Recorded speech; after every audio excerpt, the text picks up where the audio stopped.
রাতের সময় আজকের এই মাহফিলকে ওসিলা করে আমাদের সবাইকে রাসূলের উম্মতের কাতারে আল্লাহ কবুল করে নিও। সুবহান রাব্বিকা রাব্বিল ইজ্জাতি আম্মা ইয়াসিফুন ওয়া সালামুন আলাল মুরসালিন আলহামদুলিল্লাহি রাব্বিল আলামিন। লা ইলাহা ইল্লাল্লাহ। মাইকে সাউন্ড গুম গুম করতেছে, কমে দেন। লা ইলাহা ইল্লাল্লাহ, লা ইলাহা। সকলে মহব্বতে লা ইলাহা ইল্লাল্লাহ, লা ইলাহা, লা ইলাহা ইল্লাল্লাহু, লা ইলাহা ইল্লাল্লাহু, লা ইলাহা ইল্লাল্লাহ, লা ইলাহা ইল্লাল্লাহ। যার দিলে আছে আমার আল্লাহর ভয়, যার মনে আছে আল্লাহর ভয়, যার দিলে আছে আল্লাহর ভয়, আল্লাহ আল্লাহ সব সময়। আহারানিদেরা ভালো লাগে না এই দুনিয়া, ভালো লাগে না, ভালো লাগে শুধু আল্লাহ। জোরে লা ইলাহা।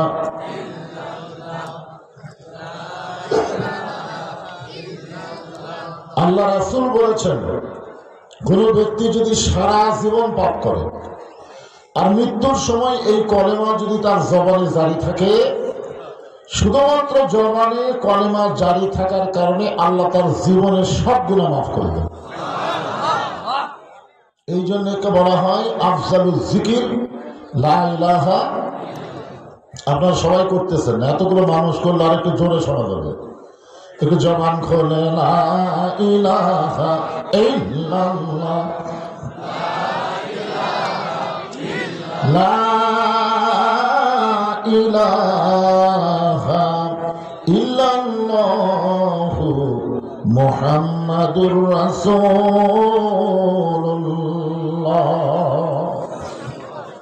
রাসূলের মহব্বতে জবান খুলে সকলে বলি সাল্লাল্লাহু আলাইহি ওয়াসাল্লাম।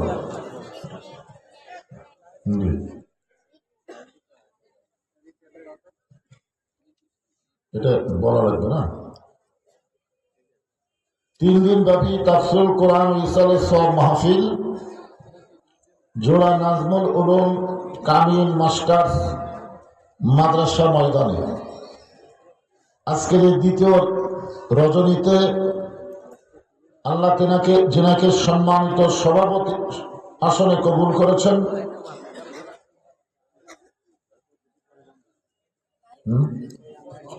একদমই সব দিনে হযরত মাওলানা সৈয়দ মাজহারুল হক সাহেব আজকের এই মাহফিলের সম্মানিত সভাপতিকে অন্তরের অন্তঃস্থল থেকে আমি শুভেচ্ছা জ্ঞাপন করছি। আজকের এই মাহফিলের সম্মানিত প্রধান অতিথি জনাব আলহাজ মোহাম্মদ আবু জাফর আলী, সম্মানিত প্রধান অতিথি সহ সম্মানিত বিশেষ অতিথিবৃন্দ যারা আছেন, সকলকেই অন্তরের অন্তঃস্থল থেকে আমি শুভেচ্ছা জ্ঞাপন করছি। আজকের এই মাহফিলের সম্মানিত ওলামায়ে কেরাম, আপনাদের মাঝে মাঝে যে সমস্ত আলেম ওলামা বসে আছেন, মঞ্চে আছেন, মাগরিবের নামাজের পর থেকে এত রাত পর্যন্ত কোরআন হাদিসের আলোকে অত্যন্ত গুরুত্বপূর্ণ আলোচনা করে আপনাদেরকে শোনালেন। আলেম ওলামা সহ আজকের মাহফিলের বক্তাগণকে অন্তরের অন্তঃস্থল থেকে আমি শুভেচ্ছা জ্ঞাপন করছি। নায়কের সাউন্ড একটু কম দিবেন, কইলেন না, বেশি ভম ভম করতেছে। আজকের এই মাহফিলে আমার সামনে যিনারা বসে আছেন, কিছু কিছু লোক বলতেছেন বসার জন্য পর্যাপ্ত খেয়াল নাই। তোষকের উপরে কম্বল গাউদ্দা থাকলেও এখন শীত লাগতেছে, ঠিক কিনা বলেন? জানলা দরজা বন্ধ করে তারপরেও শীত লাগে। আর ফাঁকা জায়গায় নিচে তো তোষক নাই, খেয়ালও দিছে চিকন করে অল্প অল্প। এই কঠিন কষ্টকে উপেক্ষা করে, শীতকে উপেক্ষা করে, আল্লাহ রাসূলের মহাব্বত কলিজার মধ্যে ধারণ করে আমার সামনে যিনারা বসে আছেন এবং যিনারা দাঁড়িয়ে আছেন, সকলকেই অন্তরের অন্তঃস্থল থেকে আমি শুভেচ্ছা জ্ঞাপন করছি। আমার সম্মানিত মা বোনেরা, পর্দার অন্তরালে বসে যারা আলোচনা শুনতেছেন তাদেরকে শ্রদ্ধা জ্ঞাপন করে দীর্ঘ 1 বছর পরে এই ময়দানে এসে জিজ্ঞাসা করতেছি, আপনারা সকলে কেমন আছেন? আলহামদুলিল্লাহ রাব্বিল আলামিন। যে আল্লাহ শারীরিক সুস্থতা দান করে মানসিক প্রশান্তি লাভের জন্য আজকের এই জান্নাতের বাগানে কবুল করলেন, আমরা সে আল্লাহর উপরে খুশি না বেজার? তাহলে জবান করে সমস্যারে সকলে বলবো রব্বানা লাকাল হামদ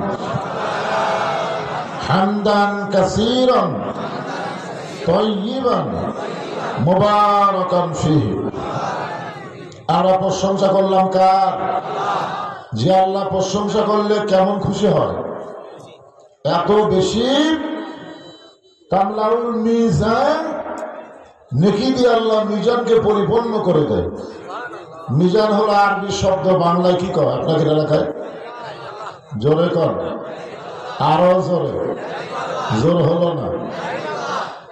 ওহো, আপনারা মিজান মানে দাঁড়িয়ে পড়া সবাই জানেন না তো, 2-1 কম 2-1 খাওয়ান না। মিজান হলো আরবি শব্দ, বাংলায় কি? আরো জোরে, জোরসে বলুন। জোর হলো না? আরো জোরে। আপনারা মনে করছেন হাইকোর্ট থেকে দাঁড়িয়ে বলা বাতিল,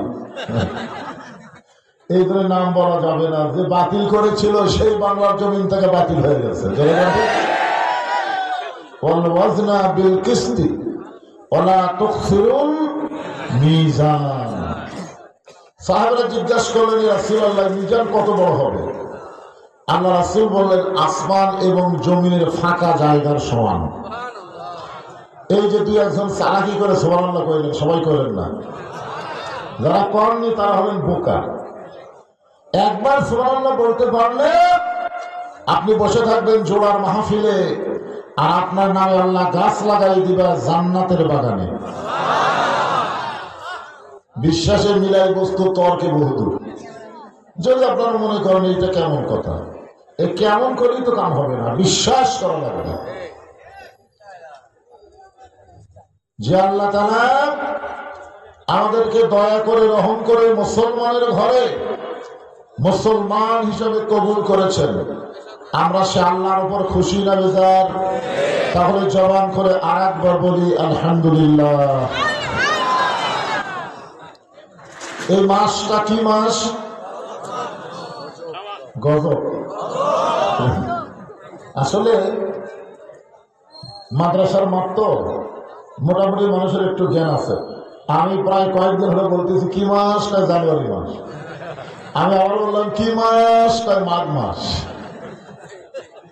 2বার বলার পরেও জানুয়ারি কইছে, মাঘ কইছে, কিন্তু এটাকে রজব অনেকের মনেই নেই। এই মাসের চাঁদ ওঠার সঙ্গে সঙ্গে আল্লাহর নবী একটা দোয়া বেশি বেশি করতেন। আপনারা জানেন? দোয়াটা জানেন? আল্লাহুম্মা বারিক লানা রজব ও শাবান আর বাল্লিগনা রমাদান। বাল্লিগনা রমাদানের বাংলা অর্থ হলো, আল্লাহ রাসূল বলতেন রমজান পর্যন্ত আমার হায়াতকে বাড়ায় দাও।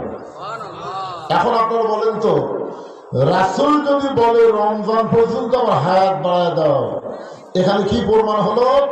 কে কখন দুনিয়া থেকে বিদায় নেবে এটা রাসূলও জোরে করে, আরো জোরে বলে জানে না। আর আমাদের গত ফ্যাসিস্ট সরকার এটা কিন্তু জানছিল 41 সরকারের নাম হয় কি। আল্লাহ এমন একটা খেলা দেখালো, খালি ভাই খেলা হবে খেলা হবে। আল্লাহ ভাই তোরকে খেলা না, খেলা করবো আমি। ধরে খাও ঠিক না? রাসূল দোয়া করতেছেন বাল্লিগ না রমাদান, রমজান পর্যন্ত আমার হায়াতকে বাড়ায় দাও। আমরা কে কখন দুনিয়া থেকে বিদায় নেব এটা রাসূল যদি বলতে না পারে তাহলে একমাত্র জানে কে? আরো জোরে বলতে হবে, জানে কে? এই রজব মাসে আমাদের নবীকে আল্লাহ তাআলা এক রজনীতে কোরআনে অবশ্য আল্লাহ এতটুকু বলেছেন, ইসরার কথা বলেছেন, মেরাজের কথা বলেননি।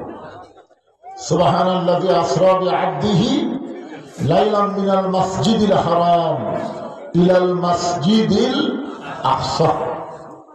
বর্তমানে মসজিদে হারাম হলো মক্কা, জোরে বলেন কোথায়? আর বাইতুল আকসা, বাইতুল মুকাদ্দাস কোন জায়গায়? জেরুজালেমে, যেখানে ইহুদির বাচ্চারা আমাদের ফিলিস্তিনি মুসলমানদেরকে নির্মম ভাবে হত্যা করতেছে। জোরে কোন কথা ঠিক কিনা? কোরআনে কিন্তু এই দুইটাকে মসজিদ বলা হয়েছে। কি বুঝলেন আপনারা? সুবহানাল্লাযী আসরা বিআবদিহি লাইলাম মিনাল মাসজিদিল হারাম ইলাল মাসজিদিল আকসা। তাহলে বোঝা গেল দুইটাই কি? মসজিদ। আপনারা বলেন তো হিন্দুদের জন্য কি মন্দির? হিন্দুদের জন্য কি? ইহুদির জন্য গির্জা, প্যাগোডা।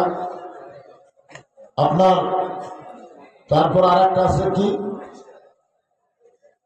প্যাগোডা, গির্জা, মন্দির, আর আমাদের মসজিদ, আর অনেক নাম আছে।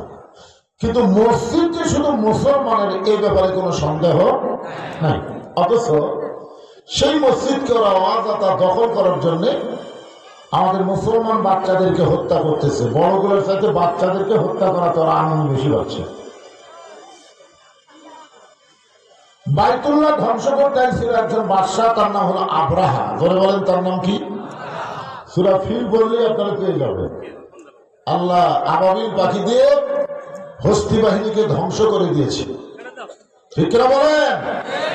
তো বাইতুল মুকাদ্দাস ফিলিস্তিনের মুসলমানকে হত্যা করতেছে অকাতরে। শিশু বাচ্চাদেরকে হত্যা করলে পর্যন্ত 42,000-এর বেশি শিশু বাচ্চাকে ওরা হত্যা করছে। তাহলে বলেন তো আল্লাহ কি সে আল্লাহ নাই? আমারই বাকি মনে হয় সব মরে গেছে।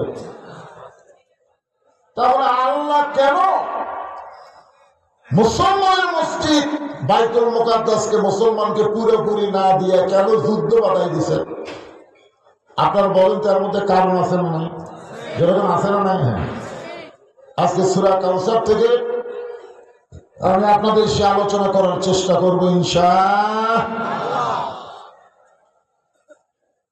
তো আল্লাহ তাআলা এই লাইলাতুল মিরাজের রাতে আমাদের নবীকে জান্নাত দেখার তৌফিক দিয়েছিলেন।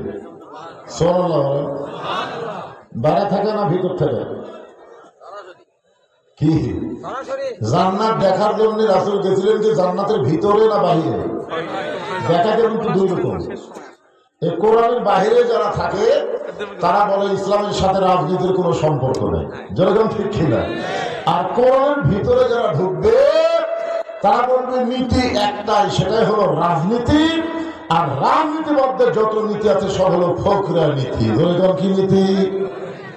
ফকরা নীতি বোঝেন না? আল্লাহর নীতি হলো রাজনীতি। একটা সূরা আছে কোরআনের বাহিরে না, কোরআনের ভিতরে, নাম হলো সূরা মুলক। জোরের নাম কি? মুলক। তাবারাকাল্লাযী বিয়াদিহিল মুলক। গোটা পৃথিবীর রাজত্ব, কর্তৃত্ব, মালিকানা একমাত্র কার হাতে? তাহলে বাদশাকে? সম্রাট শাহজাহান বাংলাদেশের মতন 57টা দেশের সম্রাট হওয়ার পরেও 2 হাত তুলে কাঁদতেছে আর বলতেছে, ও বাদশাহ বাদশাহ, তোমার দরবার আমি ফকির। বাদশাহ শাহজাহান আমাদের আল্লাহকে বাদশাহ বলে স্বীকার করে, আর আমাদের বাংলাদেশের কিছু নেতারা বলে যে ইসলামে নাকি রাজনীতি নেই। বাদশাহ মানে তো রাজা, রাজা মানে তো বাদশাহ। কথা ঠিক কিনা? তাহলে বাদশার নীতির নাম কি নীতি? রাজনীতি। ধরে বলেন কি নীতি? আল্লাহু গানিয়ুন ওয়া আনতুমুল ফুকারা। আল্লাহ হলেন ধনী, পৃথিবীর আমরা সবাই হলাম ফকির। আমরা সবাই কি? তাহলে ফকিরের নীতির নাম কি? ফকরা নীতি। ধরে কি নীতি? কথা কয় না। কি নীতি? আর আল্লাহ নীতির নাম কি? আর মানুষের নীতির নাম কি? ফকিরানিতে। আপনারা যদি জোরে না বলেন তাহলে দুই কাঁধের ফেরেস্তা কি দেখবে? আপনারা কম এই দুটো ফেরেস্তা আল্লাহ কি ঘুম পাড়ার জন্য দিচ্ছে না লেখার জন্য দিচ্ছে? তো জবান থাকার পরেও হক কথা যারা বলে না এদেরকে বলা হয় বোবা শয়তান। ধরে বলেন কি শয়তান? আমি তোমার বাপের কথা বলতেছি, আল্লাহর কোরআন দিয়ে বলতেছি।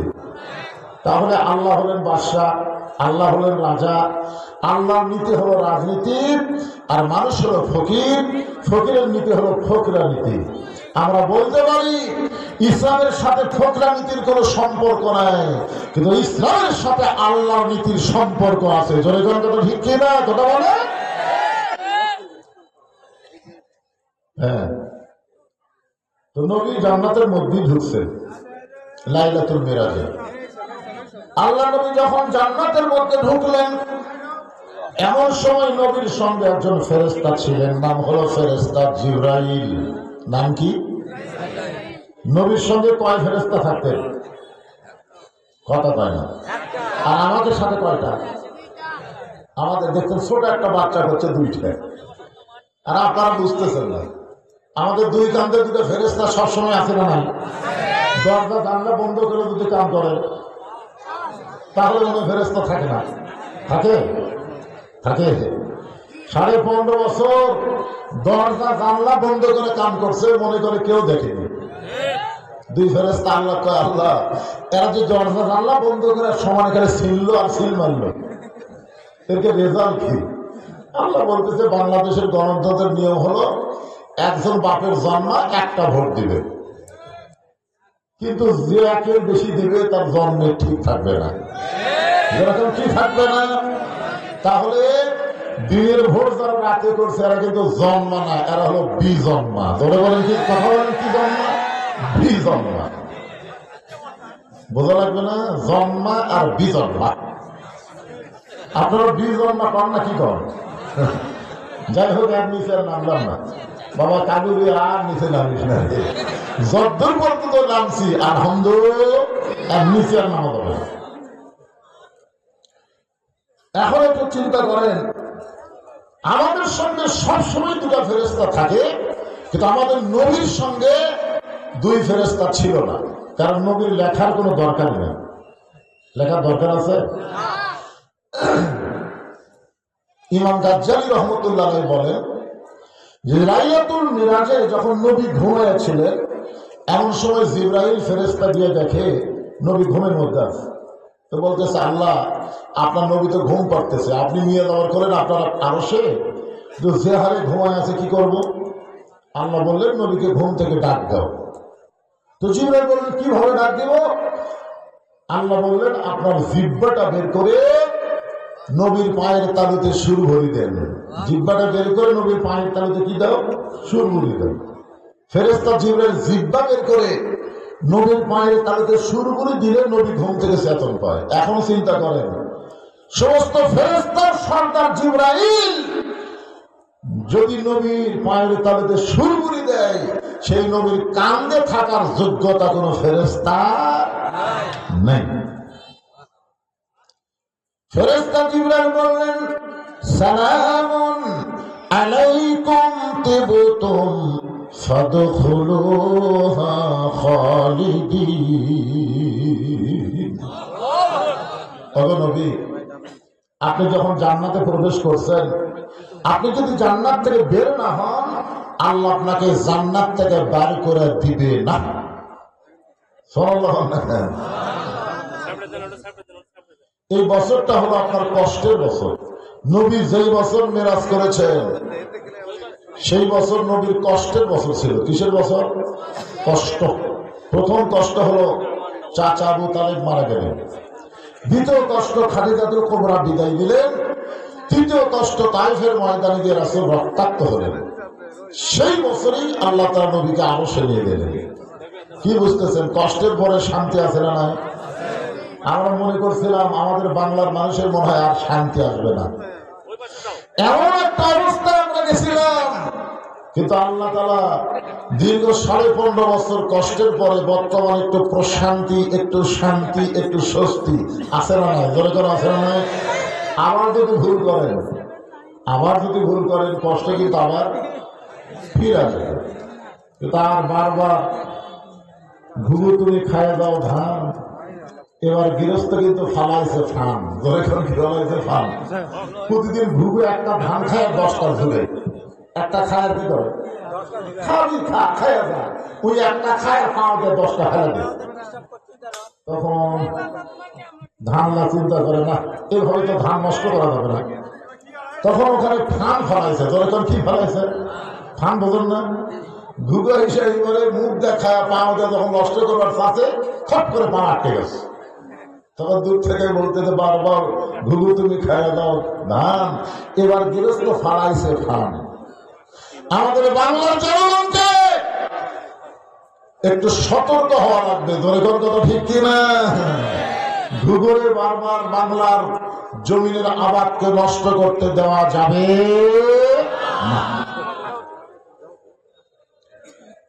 ফেরেশতা জিবরাইল বলেন, রাসূলুল্লাহ আপনি যদি জান্নাত থেকে বের না হন, আল্লাহ আপনাকে জান্নাত থেকে বের করে দিবে না। সঙ্গে সঙ্গে নবী রাগ করে বললেন, জিবরাইল যে কথা একবার বলেছো এই কথাটা দ্বিতীয়বার বলো না। জিবরাইল চমকে গেছে, আমি নবীর পক্ষে কথা বললাম, কিন্তু নবী এত রাগ করলেন।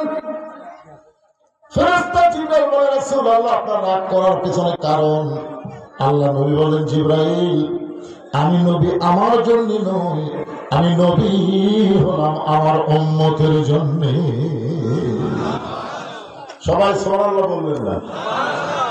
আমি নবী আমার জন্য নই, আমি নবী কার জন্য? কথা কয় না। একবার আল্লাহ নবীর একজন ফেরেশতা, আল্লাহ নবীর একজন সাহাবী নাম হলো হযরত বেলাল। নাম কি?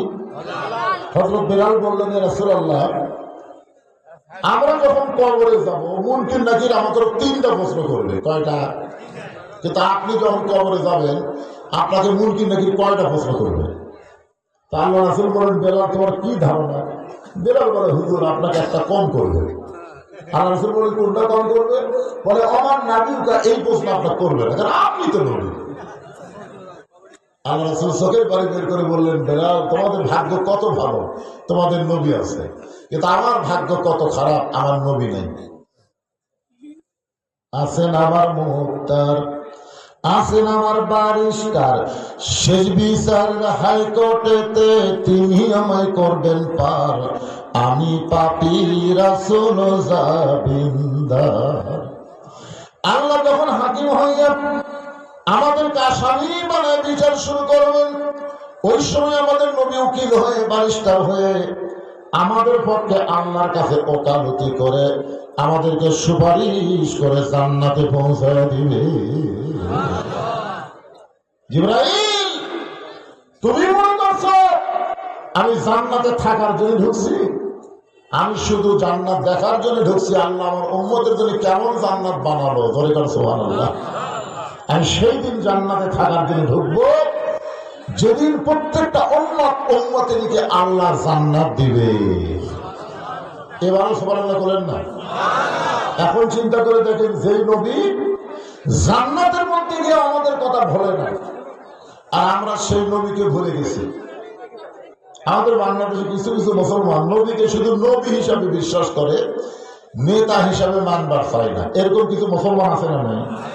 নবীর প্রতি দরুদ পড়ি, নবীরে সালাম করি মিলাদের ভিতরে, কিন্তু নবীর সমাজ গড়ার কাজে এদের দ্বন্দ্ব মনে বাজে। নবীকে সংসদে বানায় না, নবীকে রাষ্ট্রপতি বানায় না, নবীকে শুধু মসজিদ আর মাদ্রাসার মধ্যে বানায় নাকি? আপনারা কি ধারণা? নবীকে মসজিদ মাদ্রাসার জন্য নবী হয়েছে না সব জায়গার জন্য? কথা বলে সব জায়গায়। আল্লাহ কোরআনে বলেন, ওয়ামা আরসালনাকা ইল্লা রাহমাতাল লিল আলামিন। গোটা বিশ্ব জগতের জন্য আল্লাহ নবীকে রহমত স্বরূপ প্রেরণ করেছে। তাহলে মসজিদ ভালো থাকবে, মাদ্রাসা ভালো থাকবে, আর আমাদের সংসদগুলো খারাপ মানুষদের ধরে পাবে। তাহলে মনে হয় নবী কি সব জায়গার জন্য রহমত না কিছু কিছু জায়গার জন্য? কথা বলেন। সব জায়গার জন্য রহমত হয়, কিসের মাধ্যমে রহমত হবে? এই এইটা আমাদের আজকে জানার বিষয়। যে নবী জান্নাতের মধ্যে যে আমাদের কথা বলে না, আমরা সেই নবীকে কোন অবস্থাতেই ভুলতে পারবো? ভুলিনি, ভুলবো না, বলতে পারি না। আমার নেতা তোমার নেতা, মানে এই জায়গার যদি অন্য নেতার নাম করতাম তাহলে এত যদি শেখ মুজিবের নাম করতাম, শহীদ জিয়ার নাম করতাম, ওরে বাবা রে। আমাদের নবী কি মেম্বর মার্কা নেতা, চেয়ারম্যান মার্কা নেতা, এমপি মার্কা নেতা, প্রধানমন্ত্রী মার্কা নেতা, বিশ্ব সাইয়্যিদুল আম্বিয়া সাইয়্যিদুল মুরসালিন। ভাইজান একটু স্লোগান দেন, এক স্লোগানের কারণে আল্লাহ আপনাকে জান্নাত দিবার পারে, জানেন? সব জায়গায় আনসাম করা ঠিক না, একটু গলা খাঁচারে দেন। আমার নেতা তোমার নেতা, লিল্লাহি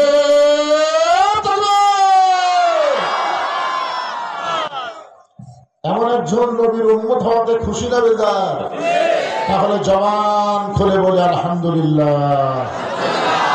এখন আসেন, যে কোরআন থেকে আপনারা সূরা কাউসারের আলোচনা শুনবেন, এই কোরআনে কোনো সন্দেহ? সবাই বলো না। কারণ যদি সন্দেহ থাকে তো দাঁড়ান যে হুজুর আমার কোরআনের উপর সন্দেহ আছে।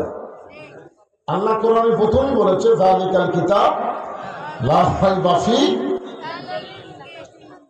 যালিকাল কিতাব লা রাইবা ফিহি হুদাল লিন-নাস, নাকি কি হুদাল লিল-মুত্তাকিন। এইখানেই তো আল্লাহ ক্যাপাসিটি করছে। আবু জেহেল কোরআন শরীফ শুনবে, আবু বকর কোরআন শরীফ শুনবে। আবু বকর হেদায়েত পাবে, কিন্তু আবু জেহেল পাবে না। বাংলাদেশের অধিকাংশ শ্রোতারা কার দল করতেছে? আবু বকরের দল করে না আবু জেহেলের দল করে? কোরআনের ওয়াজ শুনবে আর মানুষের আইন অনুযায়ী চলবে। সাধারণ মানুষকে নেতা বানাবে, বিশ্বনবীকে নেতার আসন দিবে না। আর আবু বকর শুধু কোরআন শুনবে না, কোরআনকে বাস্তবে আমল করবে। দুনিয়ার কাউকে নেতা মানে রাসূলকে নেতা হিসাবে নিজের জীবন পর্যন্ত কুরবানি দিবার চায়। ধরে কার কথা ঠিক কি না কথা বলে? কেমন নেতা? একদিন বলেছিলেন যে গভীর রাত্রে তোমাকে নিয়ে আমি মক্কা থেকে মদিনায় হিজরত করব।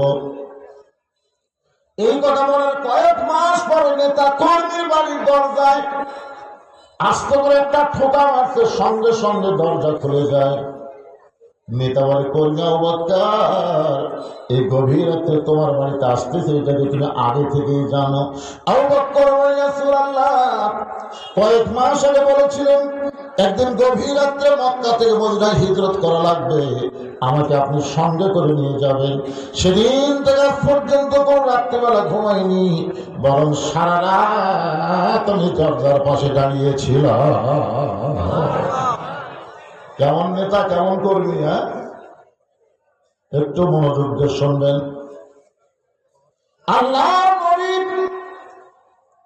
আবু জেহেল কোরআন শুনছে, আবু বকর কোরআন শুনছে, কিন্তু একজন সামিন ওয়া তাআনা শুনেছে শুধু শোনার জন্য না, এটা বাস্তব জীবনে গ্রহণ করার জন্য। আর আবু জেহেল শুনেছে কি জন্য? কি জন্য শুনছে? সকালবেলা এসে বলেনি এত সুন্দর কোরআনের বাণী, রাতটা কোন দিক দিয়ে গেল আমি বুঝবারই পারি। আবু সুফিয়ান বলে, নেতা যেই কোরআন শুনতে রাত কোন দিক দিয়ে যায় বোঝা যায় না, সেই কোরআন ধরলে অসুবিধা কি? আবু জেহেল বলতেছে, কোরআন ধরলে তোর আমার নেতৃত্ব চলবি না, আসল নেতা হয়ে যাবে আব্দুল্লাহর এতিম পোলা। আজকে বাংলাদেশে আবু জেহেল মার্কা দল যারা করে, তারা অন্য মানুষের নেতৃত্ব গ্রহণ করবে, বিশ্ব নেতার নেতৃত্ব গ্রহণ করবে না। আল্লাহর কোরআনকে তারা সব জায়গায় পছন্দ করবে না। বলে কোন কথা ঠিক কিনা?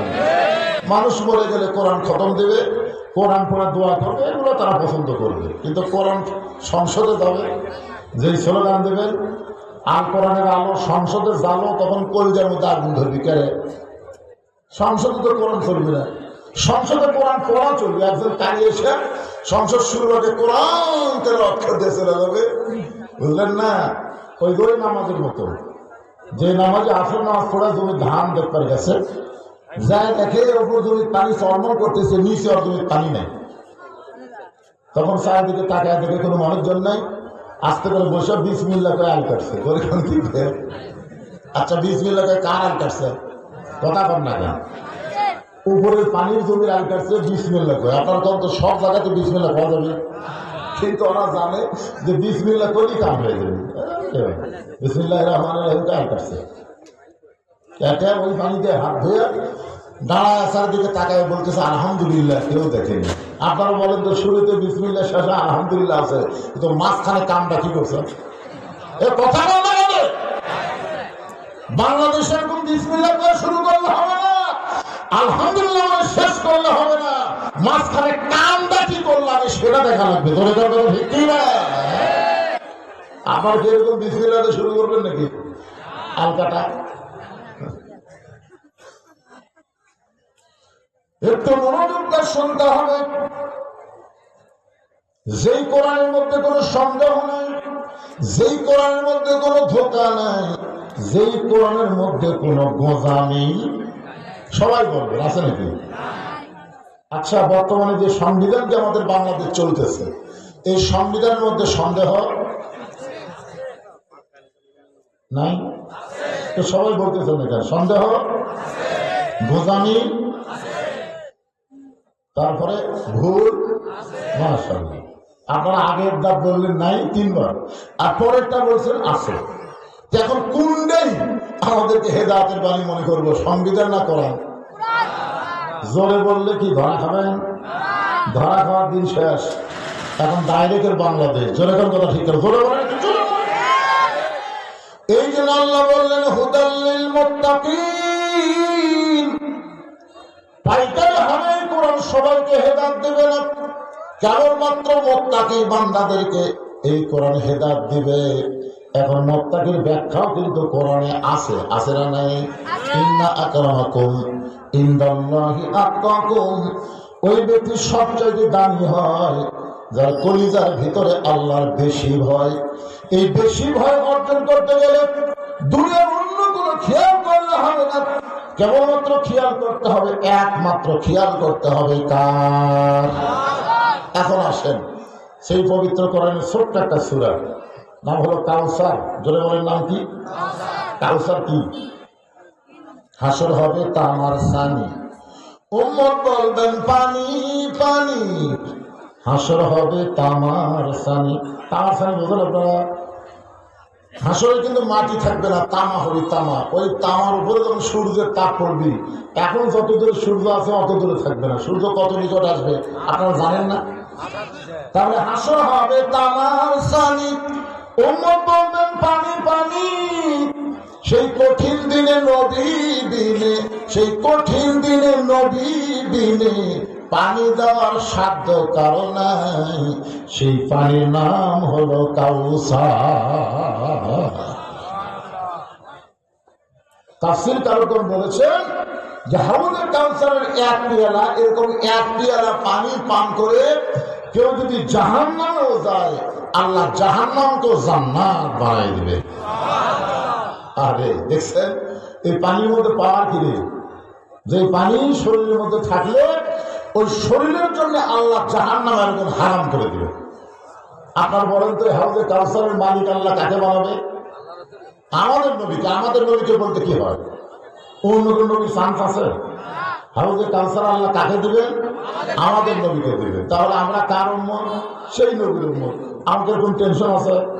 খালি 1 গ্লাস পানি খাবো, আল্লাহ যদি দেয় দেখ, যদি জাহান্নাম মধ্যে চলে যাচ্ছি। কাউসার ভিতর থাকলে আল্লাহ জাহান্নামকে জান্নাত বানাই দিবে। সুবহানাল্লাহ বলে। সাহেবরা বললেন ইয়া রাসূলুল্লাহ, আপনার হাতে হাউজে কাউসার থাকবে, পাইকারি হারে সবাই যদি হাউজে কাউসারের পানি পান করতে চায়, আপনি সবাইকে পান করাবেন। রাসূল বললেন ফাসাল্লি রাব্বিকা ওয়ানহার।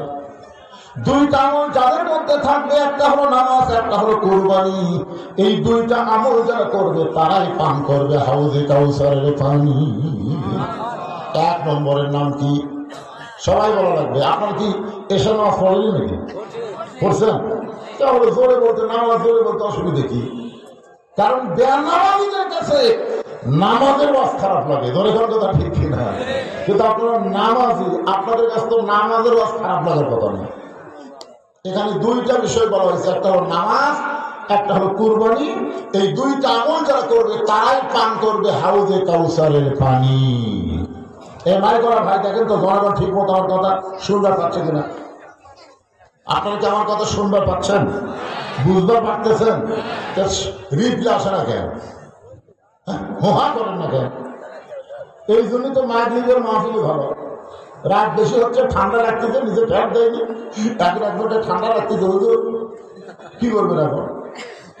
আল্লাহ আজকে কাউসারের তাফসীর শুনতে গিয়ে যারা ঠান্ডা লাগবে তাদের জন্য আল্লাহ তুমি জাহান্নামের আগুন হারাম করে দাও। যেরকম আমিন। আল্লাহ পারে কি পারে না? যেরকম পারে কি পারে না? আল্লাহ কোরআনে বলেছেন অবতাকু ইলাইহি ওয়াসিলা, আমি হাসরের ময়দানে ওসিলা খুঁজবো। তোমাদের আমল দিয়ে তোমরা জান্নাতে হবে এমন মনে করো না। যে কোনো একটা ওসিলাই আমি আল্লাহ তোমাদেরকে নাজাত দেব। আজকে এরকম ঠান্ডার মধ্যে বসে থাকাটাও একটা নাজাতের ওসিলা হতে পারে। পারে কি পারে না? কথা বলেন। অবশ্যই পারে।